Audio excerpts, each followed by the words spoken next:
As you can see, now the Chargers and Denver, both with identical 9-6 records, hold on to those final two playoff spots. Yeah, got a big matchup this weekend, too, with Baltimore and Pittsburgh. Could be a lot of moving and shaking in these standings. Broncos have Cincinnati coming up.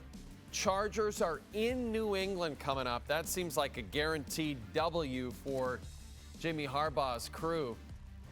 Let's just start off with Justin Herbert. What do you have to say about this guy? He was unbelievable. He was electric to borrow Luke Willson. He really was. Word there. And honestly, Jay, he's been a guy that I've been critical of because I felt like there's been times where you just wanted more. And then all of a sudden today, first half, didn't look necessarily great. Had that pick as well, which was a bad throw. And Denver was all over him. And I don't know what happened at halftime, but Herbert came out and said enough's enough. We're coming out here and we're making a statement, and that's exactly what this guy did. The ball got out on time on many plays. And if it didn't, he made a phenomenal amount of plays off schedule, which is something that you really want to see. And the next thing that I'll say is, if you look at the stat line of this game, Gus Edwards, their premier back for the Chargers, did have 68 rushing yards. But 43 of those came on one play. So the rest of the game, I believe Edwards was 13 carries for 25 yards, giving him a 1.9 average.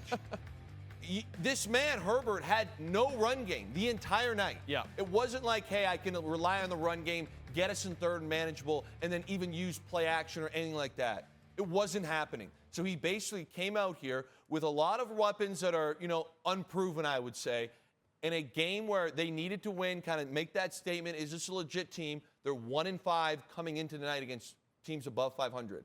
And in the second half, he balled, and you got to tip your cap because he put the team on his back. And I think a lot of people were writing the Chargers off going into this game, and they made a big statement. The question is, if they get into the postseason, can they actually make some noise? I think it'll be a bit tough. Defensively, we had talked earlier, they are tied for best in the league as far as points against. Coming in, it was 17.6. But they're jammed up a little bit injury-wise. Right. And the last 2 weeks, they haven't played well defensively. You look at last week against the Bucs, gave up a ton of points. Tonight, especially in the first half, really struggled. Now, they got it, a little tighter, Jay, but where I sit here and wonder is they're not going to win the division, obviously. So are they going to go to Buffalo and do well? I don't think so. Are they going to go to Pittsburgh or Baltimore? I don't think so. I mean, if they swing it and they can maybe get a matchup against the Texans, I could see it. But then again, I didn't have them on my bingo card playing as well as they did tonight, so you never know. Let's talk a little bit about the Denver Broncos. Jen, do you think we could bring back that AFC playoff board just one more time? Because what I want to talk about is whether you're worried about their playoff chances, period, even though those wild card teams, as you can see, have created a little separation between themselves and the ones in the hunt. So, Jay, and I have a bit of a gripe here as well. You hear, and it's all over the broadcast, playoff percentages. I don't know who's doing these percentages. And I know when you look at this, you say, Luke, you're nuts. They got a 3-game lead or 2.5 right now above these teams. Well, let's dig a little deeper, which clearly the numbers aren't doing. Okay, the schedule-wise goes to the Cincinnati Bengals right here. They play the Broncos this week. Yep. I assume they'll win that. They then play the Broncos. So the Bengals, who's right now got a quarterback that is, my opinion, number 2 MVP as far as performance goes, to Josh Allen, goes into their house and is a good chance that they can potentially win. And now we come down to week 18 to tie that thing up. Now, the Bengals also need some help from the Colts and the Dolphins, so it's not a simple path for them.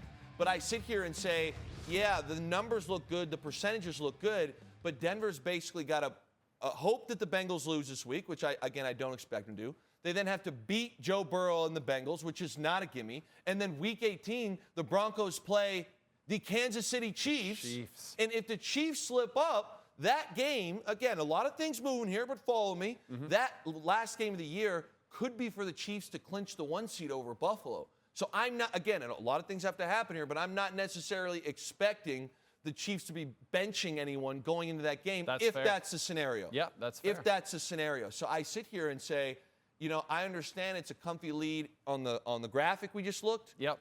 But they got some tough games here. And I will say, the Denver Broncos, and Bo Nix looked great. He's doing a lot better. But they are 1-6 against teams above 500. They have not played well against teams that are good. Doesn't bode well for a playoff matchup. It does not. Kaylee Hartung is standing by with Justin Herbert and Gus Edwards. And what did you feel like was the turning point of this game tonight? His run, I mean, unreal. He was stiff-arming people left and right. I've never seen anything like it. What was it like inside that huddle ahead of that game-sealing drive? It's been like that all day, man. Everybody know what time it is. We treated this game like a playoff, and I'm real proud of my teammates for how they fought today. You guys like to say the Chargers go as Justin goes. What did he do tonight to make a difference? And he made a lot of plays. He made plays with his arm, made plays with his legs. He made plays when we needed it, and he's been doing that all season. Justin, how's the ankle?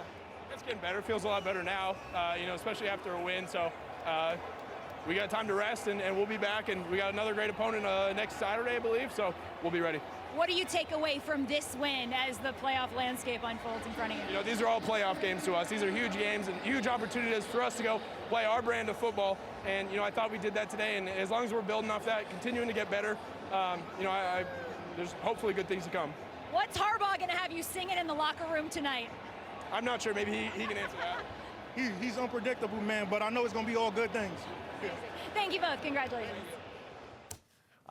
We also witnessed history in this Thursday night here, the first free kick field goal since 1976, and a lot of people were confused by it, didn't really know what was going on, but you were ready for it. I was ready for it, Jay. I'll be honest with you, somewhere in America right now, probably in California, Pete Carroll has a smile from ear to ear.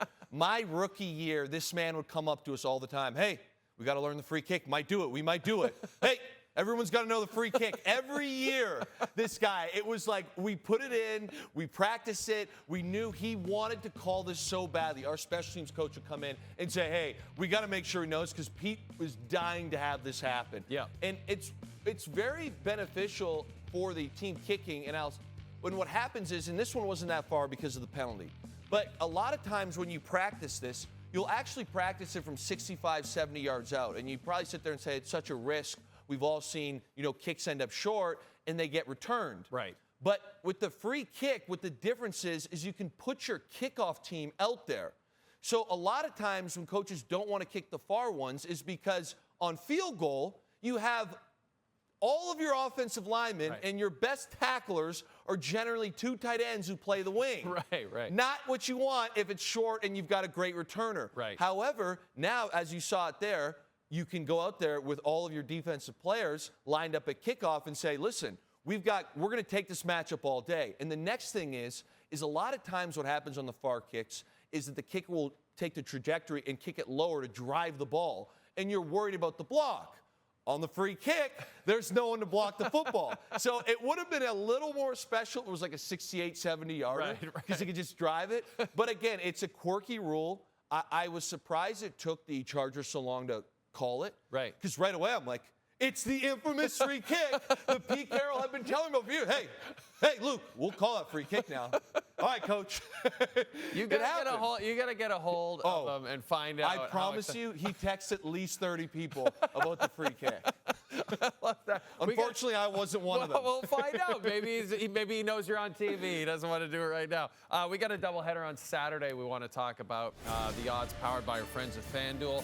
Luke, these are massive games. Massive games. Patty Mahomes supposed to play, obviously. You like that matchup for the Chiefs. You're hoping the offense gets back on track, but obviously two playoff teams there. It's the big one, though. Oh. Can Lamar actually do so? I know everybody says, hey, Baltimore, -6.5. Yep. Listen, he struggles against Tomlin and Steelers. They have the Ravens number. There's They do. no question about it. But For the division, for home playoff. I mean, Pittsburgh clinches the division with a win. Baltimore clinches a playoff berth with a win or a tie. It is a huge game, and you can see both of these games, Texans Chiefs and Steelers Ravens, right here on TSN. Epic football weekend. Oh, it's going to be fun.